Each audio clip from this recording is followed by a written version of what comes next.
Big Boss season 8 already பார்த்தீங்கன்னா title winner வந்து முடிவு பண்ணிட்டாங்க அப்படின்ற மாதிரி தான் ஒரு செய்தியுமே வந்திருக்கு. ஜெஃப்ரி தற்குறி அவன் வந்து பார்த்தீங்கன்னா அக்கா தம்பின்னு சொல்லிட்டு ஒரு எச்சத்தனமான வேலையை பண்ணிக்கிட்டு இருக்கான். அதை பற்றியுமே நம்ம பேசுவோம்.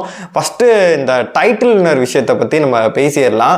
ஜாக்லின் எவிக்ட் ஆகிறதுக்கு 2 நாளைக்கு முன்னாடியே பார்த்தீங்கன்னா சோசியல் மீடியாலையும் சரி ஒரு தகவலும் சரி ஸ்ட்ராங்கான தகவலே வந்துருச்சு. அவங்க வந்து எவிக்ட் பண்ண பிளான் பண்ணிட்டாங்க. மிட் வீக்கா இல்லாட்டி ஏதோ ஒரு பிளான் பண்ணியிருக்காங்க அப்படின்னு சொல்லிட்டு ஸ்கெட்ச் போட்டு தூக்கிட்டாங்க. அதில் வீட்டுக்குள்ளே இருக்க ரயானே சொல்கிறாரு, 15 மீட்டரா வந்து இன்க்ரீஸ் பண்ண இவனுங்க எதுக்கு திடீர்னு 20 மீட்டர் இன்க்ரீஸ் பண்ணாங்க? யாராலையுமே ஓட முடியாது. பவித்ரா ஓடி இருந்தாவே 42 செகண்ட் தான் ஓடி இருக்க முடியும். ஸ்கெட்சு போட்டு பிளான் பண்ணி பார்த்தீங்கன்னா ஜாக்லின் வந்து பண்ண முடியாது, நம்ம தூக்கியே ஆகணும், டிஆர்பிக்கான எந்த கர்மத்துக்காகவோ தூக்கிட்டானுங்க. ஜாக்லினும் வெளியிலையும் போயிட்டாங்க. இப்போ பார்த்தீங்கன்னா டைட்டில் வின்னருக்கு எந்த ஒரு ரெகனைசேஷன் கிடைக்குதோ அந்தளவு பார்த்தீங்கன்னா ஜாக்லின் அவர்களுக்கு கிடைச்சிருக்கு. அதாவது நேற்று அவங்க வெளியில் போகும்போது இவ்வளோ நாளாக அக்கா அப்படின்னு சொல்லிட்டு அவ்வளோ ஒரு பாசத்தை வந்து ஜாக்லின் கொடுத்துருப்பாங்க. இவன் வந்து பார்த்தீங்கன்னா நம்ம பழகிட்டு இருப்பான். திடீர்னு வந்து அவங்கள பற்றி ரோஸ்ட் எதுவும் விஜய் சேதுபதி பண்ணலாம் அப்படின்னா அவங்கள போய் நாமினேட் பண்ணுவான். ஏற்கனவே வந்து பார்த்தீங்கன்னா சௌந்தர்யாவே ஒரு பார்த்தீங்கன்னா இது தூக்குவாங்க, ஏதோ ஒன்று பண்ணுவாங்க. இவன் பண்ணுற எச்ச வேலைகள்லாம் லைவ்ல தான் பார்க்க முடியும், எபிசோடில் எதுவுமே இருக்க முடியாது. பார்த்தீங்கன்னா அக்கா அவங்க எலும்பு குத்துது அப்படின்லாம் சொல்லுவான். அது மட்டும் இல்லாமல் பார்த்தீங்கன்னா அந்த மாதிரி நிறைய வேலைகள்லாம் பண்ணிக்கிட்டே இருப்பான். இதை தான் வந்து அர்ணவ் வந்து வீட்டுக்குள்ளே வந்து மக்கள் கேட்க சொன்னதாக பார்த்தீங்கன்னா கேட்டிருப்பாரு. அந்த தடவிட்டு நோண்டிட்டு இருப்பானா எங்கே அப்படின்னு சொல்லிட்டு இவனுக்கு ஒன்று பொத்து கொடுக்கோ வந்து திரும்பி வந்து அது இவனும் சத்தியாவும் வந்து இந்த தற்கொலைங்க வந்து பண்ணிக்கிட்டு இருக்கோம். இதை வந்து எதிர்த்து கேள்வி கேட்டதே பார்த்தீங்கன்னா யார் அப்படின்னு கேட்டிங்கன்னா ஜாக்லின் அவர்கள் தான் கேட்டிருப்பாங்க. அவங்க தம்பி மாதிரி அப்படி பண்ணாதீங்க அப்படின்ற மாதிரி சொல்லியிருப்பாங்க, சொல்லாதீங்க அப்படின்ற மாதிரி பார்த்தீங்கன்னா எதிர்த்து சொல்லியிருப்பாங்க.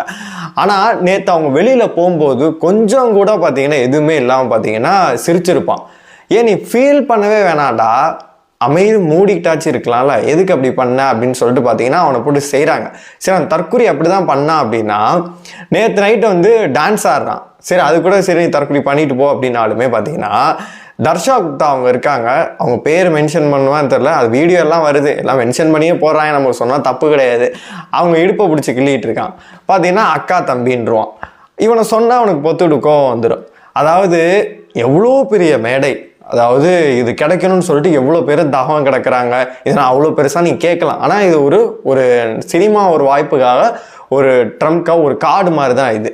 ஒன்றும் இல்லைங்க, நீங்கள் பிக் பாஸ் வீட்டுக்குள்ளே போயிட்டு வந்து பார்த்தீங்கன்னா முகமே தெரியாத ஒரு ஆள் நீங்கள் உள்ளே போயிட்டு ஒரு டைட்டில் அடிக்கிறீங்களோ இல்லை வந்து இவ்வளோ நாள் சர்வே பண்ணீங்க, அதுக்கான இன்கம் கிடைக்கும். அடுத்த சீசன் நீங்கள் வந்து பார்த்தீங்கன்னா ஒரு ரிவ்யூவராக கூட பண்ணிங்கன்னா கூட பார்த்தீங்கன்னா ஒரு குறிப்பிட்ட அமௌண்ட் கூட உங்களுக்கு கிடைக்கும். ஒரு ஃபெமிலியராக ஆயிடுவீங்க கண்டிப்பாக. அப்படி இருக்கும்போது இவ்வளோ பெரிய வாய்ப்பை வந்து பார்த்தீங்கன்னா இவரெல்லாம் எப்படி பயன்படுத்துகிறாரு? தயவு செஞ்சு Bigg Boss team and Vijay TV இந்த மாதிரி ஆளுங்களுக்கெல்லாம் தயவு செஞ்சு கொடுக்காதீங்க.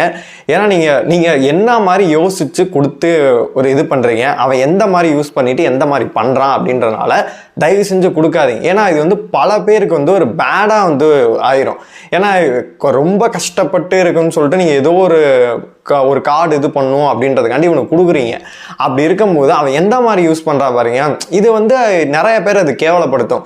கஷ்டப்பட்டு ஒரு வர பையனுக்கு பார்த்தீங்கன்னா அவன் கொடுத்தாவே அவன் இப்படி தான்டா அப்படின்ற ஒரு மாதிரி போயிடும். தயவு செஞ்சு வந்து கொஞ்சம் பார்த்து கொடுங்க. ஏன்னா அந்த அவங்களுக்கே ஃபுல் அண்ட் ஃபுல் எல்லாத்துக்குமே கேவலப்படுத்தி விட்டான் அப்படின்னு தான் சொல்லணும். இவனை சொன்னால் அவனுக்கு வேற கோவம் வந்துடும். அதனால வந்து இவனுக்கும் நிறைய பேர் சொம்பு தூக்குறவங்களாம் இருக்கானுங்க. பார்த்தீங்கன்னா இப்போ சமூக வலைதளம் ஃபுல்லாக போட்டு தலைவனை போட்டு அடின்னு அடிக்கிறாங்க. ஏன்னா ஜாக்லின் பண்ணிட்டு சும்மா விட மாட்டாங்க. அவன் பண்ண நிறைய விஷயங்களை எடுத்து போட்டுக்கிட்டு இருக்கானுங்க.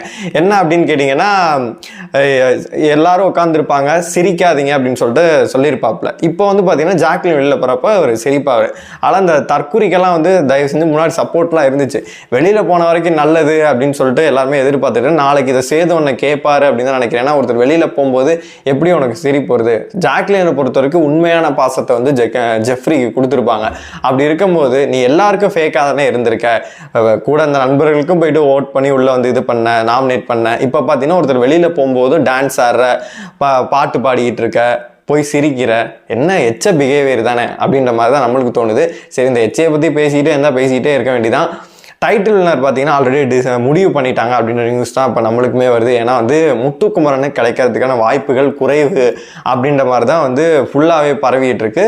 இதை நான் மட்டும் சொல்லவே இல்லை, மிகப்பெரிய ரிவ்யூவராக இருக்கக்கூடிய அவருமே சொன்னார். அவருமே பார்த்தீங்கன்னா அவங்களோட ரிவ்யூவில் வந்து சொன்னார் வாய்ப்பு குறைவு தான், அதில் வந்து நம்ம வந்து ஆச்சரியப்படுறதுக்கு இல்லை. எப்போ வந்து தீபக் ஜாக்லின்லாம் வெளியில் அனுப்பணும்னு சொல்லிட்டு உங்கள் ஸ்கெட்ச் போட்டு தூக்குறாங்களோ கண்டிப்பாக வந்து டிஆர்பிக்காண்டி என்ன வேணால் பண்ணுவோம். இன்றைக்கெல்லாம் டிஆர்பிக்காண்டி இவங்களுக்கு ஒன்றுமே இல்லை. இன்றைக்கெல்லாம் இது ஜாக்லின் போன பிறகு பார்த்தீங்கன்னா இன்றைக்கெல்லாம் ப்ரோமோ எது போடுறதுன்னு தெரியாமல் வாழைப்பழத்தை வச்செல்லாம் ப்ரோமோ போட்டுக்கிட்டு இருக்காங்க. அதனால தான் நான் காலையிலேருந்து இப்போ ரிவ்யூ கூட பண்ணவே இல்லை. ப்ரோமோ இது என்ன கர்மம் இருக்குது, இது என்னத்தை பண்ணுறதுன்னு சொல்லிட்டு நான் பருவே இல்லை. சரி, இந்த தற்குறியை பற்றி சொல்லி ஆகணும். அது மட்டும் இல்லாமல் டைட்டில்னர் வந்து நீங்கள் ஒன்று முடிவு பண்ணிட்டு முத்துக்குமரனா இருக்கும் இவங்களா இருக்கும்னு சொல்லிட்டு நீங்கள் இது பண்ணிட்டு இருப்பீங்களே, அதனால ஜாக்லினுக்கு 2 நாளைக்கு முன்னாடி எப்படி ஸ்ப்ரெட் ஆச்சு, அவங்க எவிக்ட் ஆயிட்டாங்க. அதுவும் பணப்பெட்டியை தூக்கிட்டு போயிட்டு அவங்களுக்கு வந்து வீட்டுக்குள்ளே வர முடியல அப்படின்னு சொல்லிட்டு 2 நாளைக்கு முன்னாடி எப்படி தகவல் கிடச்சிச்சு. நானே போட்டேன் வீடியோ. 2 நாளைக்கு முன்னாடியே பார்த்தீங்கன்னா இது வந்து தகவல் வந்து அப்படியே ஸ்ப்ரெட் ஆக ஆரம்பிச்சிச்சு. அப்படின்னா உள்ள ஏதோ முடிவு பண்ணிட்டானுங்க. ஸ்கெட்சை போட்டு தூக்கும்னு சொல்லிட்டு ஸ்கெட்ச் போட்டு தான் ஜாக்லின் தூக்குனாங்க. அதனால வந்து இன்னும் 2 நாட்கள் தான் இருக்கு. இப்பவே பார்த்தீங்கன்னா நாளைக்கு தான் ஆல்ரெடி பார்த்தீங்கன்னா இன்னைக்கு வெள்ளிக்கிழமை, நாளைக்கு பார்த்தீங்கன்னா டைட்டில் கொடுத்துருவாங்க. அப்படி இருக்கும்போது இது என்ன தகவல் வருது அப்படின்னா முத்துக்குமரன் கொடுக்குறது வாய்ப்புகள் இல்லை. நாளைக்கு நேரம் வந்து நியூஸ் ஃபுல்லாகவே தெரிஞ்சிடும். என்னன்னு சொல்லிட்டு நான் ஃபுல்லாகவே அப்டேட் பண்ணிடுறேன் அப்படின்னு தான் சொல்கிறேன். அது மட்டும் இல்லாமல் பார்த்தீங்கன்னா டைட்டில் வந்து மோஸ்ட்லி வந்து டிசர்வ் பிளேயராக இருக்கக்கூடிய பவித்ரா அண்ட் ரயன், விஜய் விஷால் இவங்க 3 பேத்துல ஒரு ஆளுக்கு வந்து பார்த்தீங்கன்னா கொடுக்கறது வாய்ப்புகள் அதிகமாகவே இருக்குது. மோஸ்ட்லி விஜய் விஷால் கொடுக்க வாய்ப்புகள் அதிகமாகவே இருக்குது அப்படின்னு தான் சொல்லணும்.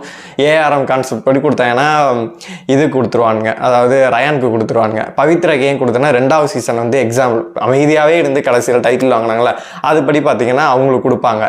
3வது நம்ம சொல்லவே தேவையில்ல, விஜய் விஷால் இவ்வளோ நாள் காப்பாற்றிட்டாங்க. அதனால் வந்து விஜய் விஷாலுக்கு வந்து கொடுத்தாலும் வாய்ப்புகள் இருக்குது. மிச்சம் இருக்க 2 பேர் இறைவன் கையில் தான் இருக்குது. சௌந்தர்யா அண்டு நம்ம முத்துக்குமரனுக்கு என்ன பண்ண போகிறாங்க அப்படின்னு சொல்லிட்டு தெரியல. ஆனால் ஸ்கெட்சு போட்டது பார்த்தீங்கன்னா ஜாக்லினுக்கும் முத்துக்குமரனுக்கும் 2 பேரையும் தூக்கலாம். ஆனால் 2 பேரில் வந்து பார்த்தீங்கன்னா ஜாக்லின் மட்டும் பலிகாட் ஆகிட்டாங்க. முத்துக்குமரன் வந்து ஈஸியாக தப்பிச்சு தண்ணி ஊற்றுனானுங்க, லைட் ஆஃப் பண்ணி பார்த்தானுங்க, எதுனாலும் அவர் ஓடி உள்ளே வந்துட்டார். அதனால் வந்து சொல்கிறதுக்கு ஒன்றுமே இல்லை.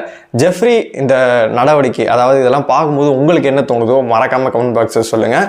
இந்த சீசன் ஃபுல்லாக நீங்கள் யாருக்கு சப்போர்ட் பண்ணியிருப்பீங்க, யார் டைட்டில் வின்னர் ஆகணும் அப்படின்னு சொல்லிட்டு நீங்கள் நினைக்கிறவங்கள மறக்காமல் கமெண்ட் பாக்ஸில் சொல்லுங்கள்.